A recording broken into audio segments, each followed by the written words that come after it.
My hands were deep in the register at work, counting the last bills, when she walked in, messy hair, wild eyes, a baby on her hip. I recognized her instantly from old Facebook photos, the so-called clingy ex my boyfriend had trashed so many times. She strode straight up to the counter, ignored the line behind her, and set the baby carrier down with a thud. "Hi," she said, voice trembling but loud enough for everyone to hear, "I'm his wife, not his ex. And this is our daughter. Can you tell me why he keeps coming home late, smelling like your perfume?" I froze, my stomach flipping. I thought he lived alone. He'd always texted me late, claimed he was crashing at a friend's, made excuses about crazy drama with his ex that made him seem like a victim. I'd felt sorry for him, believed him when he'd say she was unstable, that she was stalking him. But here she was, standing in front of me, and the baby in the carrier was the spitting image of him.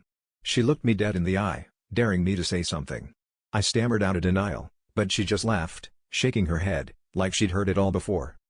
She started listing dates, times, every night he'd spent with me. She'd been at home, waiting, sometimes texting him, sometimes feeding their daughter alone.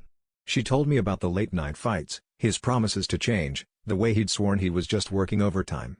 The entire store was dead silent, everyone pretending not to listen, but I could feel a dozen eyes on us.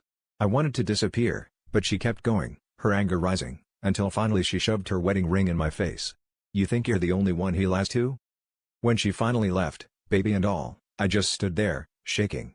I replayed every conversation with him, every time he'd made me feel special, every lie he'd spun. I realized I didn't even know what I wanted, to confront him, to beg for an explanation, to run away. The worst part was, I saw myself in her, both of us believing his stories, both of us played. In that moment, I knew I'd never let myself be someone's secret again, but I also knew the damage was already done.